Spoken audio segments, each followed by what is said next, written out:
You know, when I try to recall this event, I'm taken back to a place of, the setting of the place I was in when this whole thing happened, right? It was a brisk September evening, and if you put your ear to the east of the wind, you could hear Sling by Clairo playing in the background, like a Bambi moment, but if you listen closely, you could maybe hear Harbor, Wade, Zinnias, but to the average bear, it was Bambi. October's on the horizon, the leaves outside are turning brown, red, yellow, my will to live again is rising at an exceptional rate. That is the setting I was in, okay? In conclusion, it's a good day. Then out of the blue, I come into contact with a man, an older man, borderline DILF. My standards are kind of, for some visual context here, it was kind of like Rick from The Walking Dead with no beard, okay? Actually, you know what? I take that back. Rick is very sexy. Who's just use your imagination, okay? It was it was a DILF in the making. The salt and pepper beard's coming in, the voice is getting lower. When he sits down, his legs aren't like this, they're like this. It's a whole process, right? Pre-DILF, okay? Long story short, we talk for a bit, and then he's like, come over to my house. Hold my hand and walk with me here. So, if you know anything about me, let me give you a demonstration of what it felt like, okay? Let's conjure up a fantasy real quick. So I'm Rory Gilmore, okay? And I'm at Chilton, and Chilton High School for Rory is school, doesn't really want to be there, but she has to be there, right? For me, that's my life. And the bus ride home from Chilton to the bench where she sits reading Sylvia Plath, waiting for her boyfriend to give her a surprise kiss, is kind of like the gift the universe gives her before she goes back home to her ultimate blessing, right? And have a whole community. She's just loved, okay? It's a blessing. Hell, blessing, okay? And that's just the main fantasy, and Rory gets to live that every day. God bless her soul. But, for me, when I get on the bus to escape hell, for Rory, that's Chilton. For me, it's my life. I get on the bus to come sit on the bench, right? I crack open Sylvia Plath, and in my case, it might be Oscar Wilde. And I read, and I read, and I read, and I wait, and I wait, and I wait, and there's no boy coming. There's no boy coming. There's no community of people that love me dearly waiting for me, There's no end blessing. The universe could gift me just a gift, like they have Rory. She has a little boyfriend that comes and talks about Joan Didion with her and listens to Nick Drake with her. She has a little gift of going on for herself. But for me, there's never been a blessing, right? But I get on that bus every single day to come to the bench to just maybe wait. One day I might get a blessing. Hasn't happened yet. Until this day. Like I said before, it was a brisk September evening. The leaves outside were turning brown, red, yellow. October was on the horizon. Clairo's in the air. It's a whole fantasy. I crack open Oscar Wilde and I'm waiting. I'm reading and I'm waiting. I'm reading, and I'm waiting, right? And then out of nowhere, I feel a hand on my shoulder, right? And for Rory, that's her boyfriend, the gift the universe gives her present. The universe finally gave me a present, and the present being is the man asking me to come to his house. You're thinking, how is this going to lead to your blessing? Because Rory's blessing is her going home, loving mother, loving community, just everything's perfect in her life, right? This is my blessing because this gift that the universe finally gave me, the fucking boy that comes to touch your shoulder while you're reading Sylvia Plath on the bench. My blessing is a DILF with a salt and pepper beard coming up to me while I'm reading Oscar Wilde on the bench, saving me from the hell I call my life by giving me $5 million and buying me a penthouse in New York City. That's my blessing. And this gift the universe finally gave me, that's the pre-present, the pre-blessing, okay? And while I whip my head to look right into their eyes, I see the light of my future within their pupils.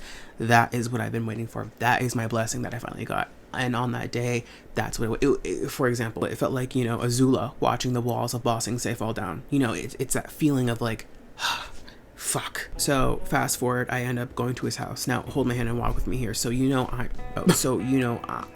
I'm going here to network, okay? I'm going here to plan my future, get my bag, and go.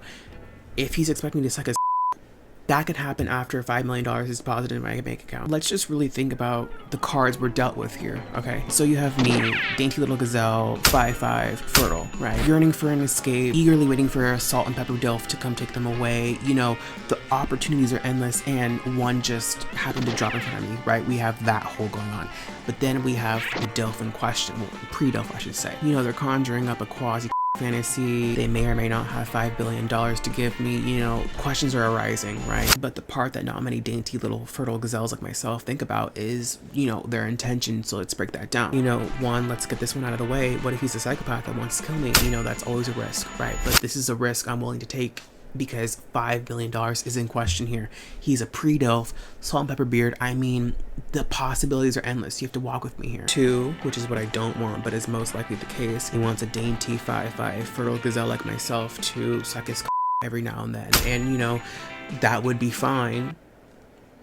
I guess if you had $5 billion to give me, you know, it's one of those things where it's like, I'll do what I have to do once the money's in my bank account and I don't have to work ever again. Then I will, you know, I'll suck your. Is that what you want from me? Okay. Or 3, he wants to give me the money, but to give me the money, I need to be like in a committed relationship with him. But, you know, that's fine. It's just one of those things though where I'm like, you know, dainty little fertile 5'5" gazelles like myself, you know, I don't want to be tied down. It's one of those things where it's like, I don't want to, the whole idea of me taking your money and then me flying back occasionally to, you know, be your little fertile gazelle for the night, that's fine. But the idea of that is that I have my own place, my own freedom, X, Y, and Z. I can't have that if I'm attached to you. There's whole, you have to think about everything, okay? So that whole presentation ran through my head for 15 seconds while I was waiting on his doorstep for him to open the door, just to let you know how much of a neurotic I am. Opens the door and already we're off to a bad start. He doesn't look like he did in the pictures. Oh my god. I you know, don't get me wrong though, the pictures were him, but like 20 years ago. Oh. Listen, I say this all the time, and I'm so aware that someone of my stature, someone that looks like myself, cannot be the first person to judge someone's looks. I get that. Don't guns down, okay? But you have to understand my standards of, you know, giving up my life and being a, you know, a dainty little gazelle running through the streets with like $5 million because I have a penthouse in New York City now. You have to be a sexy DILF. You have. That's my only exception. You can treat me however you want. I don't care. I'll deal with it. Just give me the money, please. But of course, I didn't say anything because I was like, he could potentially have $5 million and want me to be his little dainty gazelle for the night. So I need to just keep it in here, and then we can, like, you know, we'll figure out what our next move is, okay? So he lets me inside, and I mean, I take 2 steps in, and oh golly, the stench that hit my nose was unlike anything I've ever experienced in my entire life. I mean, golly, it was like the stench was so bad I felt like the cartilage between my fucking nostrils kind of sizzle. That's how bad it was. I was like, I've never ever. No, I'm not being dramatic either. Like this, listen, once again, I'm trying to play a part here. I'm trying to network myself to getting $5 million so I can leave California, go to Connecticut, live my Gilmore Girls fantasy, you know what I mean? I'm in it to win it. That stench made you want to turn around. I said there's no way. Oscar Isaac would do that. Oscar Isaac would have clean floors. You know what? I'm in no position to judge because who needs the money? I do. So who the fuck am I to complain, right? So what did I do? I sucked it up because dainty, fertile gazelles like myself require a fantasy to live, and that fantasy requires money, and I don't have it. I'm not paying for it, so I need to find it elsewhere, and this is elsewhere. This is my hand on the bench, okay? This is my version of a boyfriend touching their hand on my shoulder while I'm reading Sylvia Plath, and I'm like, oh my god. So I have to suck it up, and I don't say shit, because I need $5 million, okay? Next thing you know, before I can even gather my thoughts, because once again, the stench just fizzled my cartilage in my nose. I'm frazzled. I don't know where I'm at. I'm just lost in this big world. I hear claws on the floor. You know, at first I was like, oh shit, you have Freddy Krueger in your house. Fuck. Then after the claws, I hear stomping. I'm like, oh fuck, you have Godzilla too. I'm gonna fucking die because it's either like Freddy Krueger, Godzilla, or another human being, and they're gonna jump me. Dainty gazelle fantasies out the window. The dog comes around the corner, like, oh thank god. Let's break that down. You know, to the average bear, there's just, you know, dogs and dog owners, right? But, you know, when you think with a critical lens like I do, you see a single DILF with a salt and pepper beard that's not conjuring up the exact fantasy you thought, but it's a fantasy that can work for you. And you see a dog come around the corner, you think, oh, they're yearning for me, a dainty little gazelle like myself, because they can't have one themselves, so they go to a dog. You're thinking, Maliik, that makes no sense. What are you talking about? You're a dumb No, you are, because listen, you know, a big strong hunk like that wants to give his money, his love to a fertile 5'5" gazelle like myself. So, you know, but he can't have that because it's hard to come by. You would think it's easy, but it goes both ways. It's a double-edged sword. It's hard. And you can't find an answer because you already have the money, you already have the love to give, but you're like, who do I give this to? You give it to a dog. Okay, but now that you're in the picture, things can change. The dog will still get love, still get money, X, Y, Z, but you're the answer now. Universe, there's always a challenge before you get your actual gift, you know what I mean? Like Rory, she's a boyfriend, right? But you know, there's complications that come with him, you know, sometimes he's a little, you know, there's friction there. A challenge, in other words, right? Are you walking, you have to keep up with the fantasies I conjure up, okay? Are you with me? You know, for me, it was like the stench, and it was like, you know, it was just problems, and I was like ready to give up, but I didn't give up. I kept going, and then I got my final answer, which was the dog. Anyways, so then he offers me wine, and I go, are you a dumb See, in my mind, that's a challenge, because why would you give someone wine that you knew drove here unless you have other intentions for me to just, either jump me or... So we start talking, right? Conversation, very surface level. I'm getting kind of bored. Nothing wrong with having a conversation with somebody. It's just one of those things where it's like, I know what his intentions are. I know he wants a little dainty fertile gazelle like myself. You know what I mean? So we're talking, networking, I should say. And we get to a talking point about music, okay? And now I'm like, in the back of my head, I'm like, okay, this is good, because now I can start playing some of my strong cards and really make some moves here, right? So I ask him, who is your favorite artist? Immediately he says I'm obscure, 1960, whatever, I don't know. Because I'm a genius, I think quickly, and I'm like, okay, well, 60s, 70s, understandable, obvious reason. I'm like, let's play in his playing field, stoop down to his level, but I'm not gonna give him like a 70s. I can't just be like, oh, the Beatles, who everyone knows the fucking Beatles, right? So I throw him a fastball, a curveball, if you will. It's like coming at you, but you don't really know where it's gonna go, right? I say, have you ever heard of Fiona Apple? This motherfucker goes, the new Fiona Apple or the bitchy 90s Fiona Apple? Oh, okay. No, I get it. Oh, I hit a wall. I did. I hit a wall real hard. Yeah. I genuinely was, I hit a wall. I'm not joking. I was like, I could get over the face. I could get over the stench. The dog was a piece of hope for me.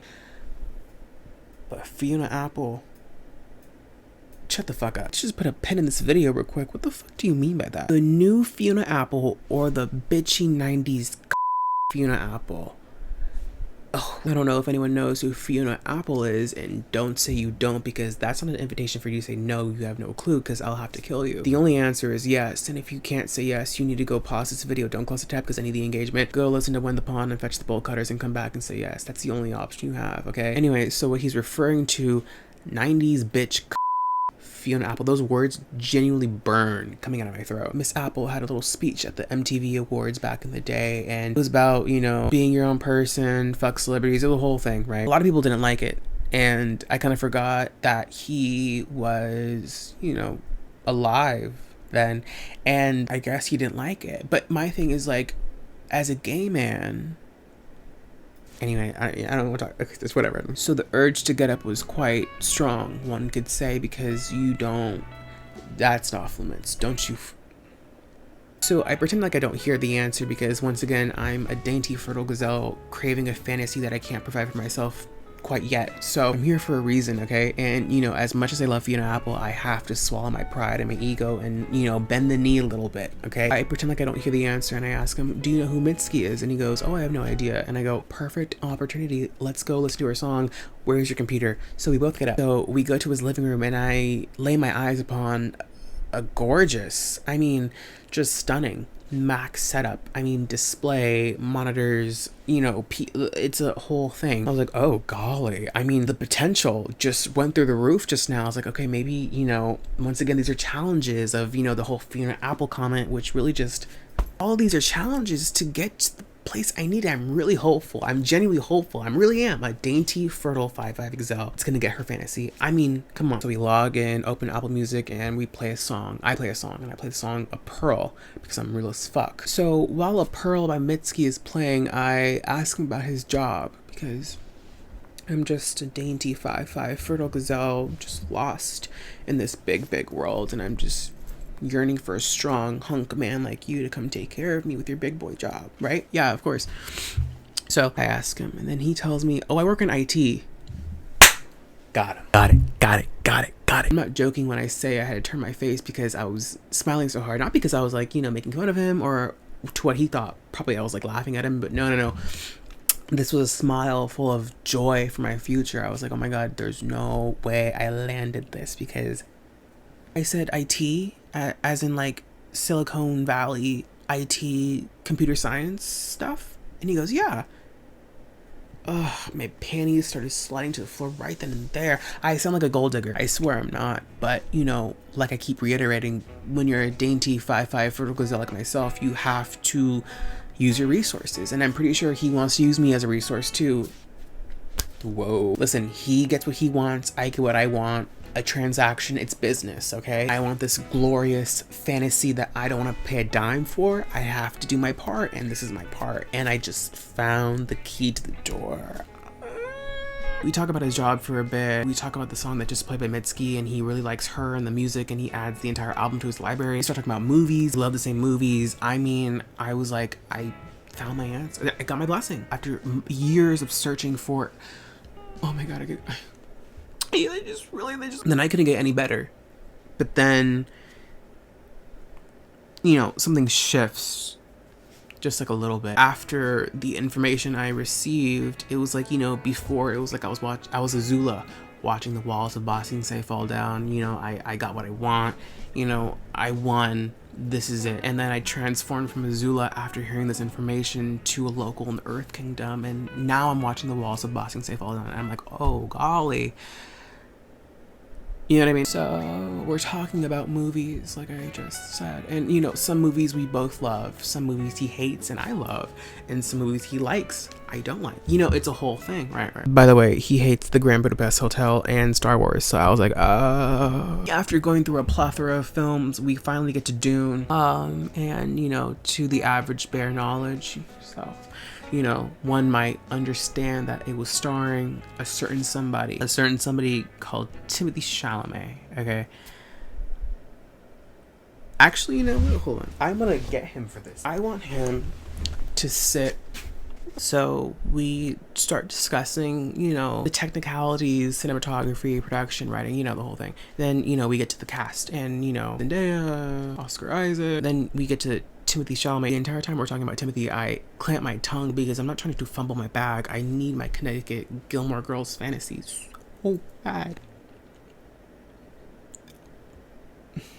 I'm sorry, I'm having a hard time just trying to relay the message he told me to you, because it's just like, I was dumbfounded. I really was. He out of no, I mean, it was just so, it was like, I assume this is what the dinosaurs felt when the comet came out of fucking nowhere and killed them all. You know what I mean? Like this, like everything was just over. It just ended in a flash. That's what this is the best. Out of nowhere, he goes, man, you know, I really do love twinks. White twinks. Timothée Chalamet is my favorite white twink. I mean, who doesn't love a good white twink, right? And then he double taps me with his elbow on my shoulder and says, right, buddy?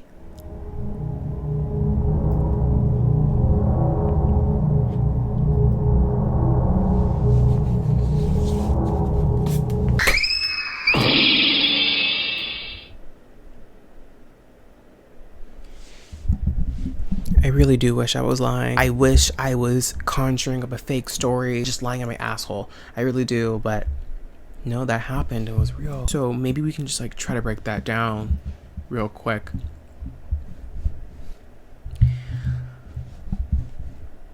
Actually, you know what? We don't need to break that down. You invite over, and then mid-conversation you say, well, my preferred desirable fantasy is... What the fuck? And then you have the balls, I guess, to... Right, buddy? Do I myself now or later? Like, you tell me. I don't know. Okay, I feel like Wanda, Multiverse of Madness. I did. You know, when she's having that dream of her kids living a happy fantasy, you know, everything's perfect. Then she wakes up and the saturation goes to like 0 and it's like black and white. And I'm acting this way because he was very, very adamant on his much desired love for specifically only white twinks. So in my mind, I'm like, okay, it's not just someone being like, oh yeah, he's cute. It's like, I only like white twinks. Why am I at your house? No. I was like, I have to get out of here. But immediately after I planned in my head my escape plan, he's offering me wine again. And he's like, do you want this wine? And I'm like, no, I denied it once. That's enough. And I'm like, why the fuck do you want it? Oh my god. No. So I ordered faux orange chicken on my phone because I'm vegan. Don't even say it. And I said, I have an order waiting for me at my vegan restaurant. I have to go. And he said, have a good night. That's it. And the best part about all of this is that when I was in my car getting ready to pull out the driveway, guess what I see once I pull out onto the street? Take a wild guess. a gazelle. A dainty 5'5" fertile gazelle mocking me about its free will, about its free fantasies, that's living, mocking me. That wasn't even the universe. That was Fiona Apple taunting me, hexing me. See, when you cross mother. Anyway, so one might think, Malik, maybe your DILF hunting days are over. No, I'm getting a Victorian home, a vintage Victorian home in Connecticut or somewhere on the East Coast, but Connecticut, Gilmore Girls fantasy preferred, but you know, I'll settle. If I have to pay one day, that's fine. But my preferred way is for a salt and pepper beer DILF to just give me money. Please, I'll suck your. You know, let's talk about something real quick. So I see a lot on TikTok. Hold my hand and walk with me here. And I really hope you grasp the words that are coming out of my mouth. You are not Taylor Swift Mirrorball. You're Rory fucking Gilmore. And life itself is Tristan / Chad Michael Murray. All the attention is on you. Everything is about you. Always has been, always will be. You are just yearning for a problem so you can feel bad for yourself because life is perfect for you. People like me, people the real Mirrorballs, we're Paris. I'm always, you know, going above and beyond just to conjure up a quasi fantasy, just to get a glimpse of his attention. That's what I am. I'm the Mirrorball. You bitches aren't. I should have ran for the fucking hills once I heard the Fiona Apple comment. Oh, I'm sick to my stomach. Was clarifying they had to be white necessary? Maybe if I have a question, I have a question. Was clarifying that they had to be white twinks necessary?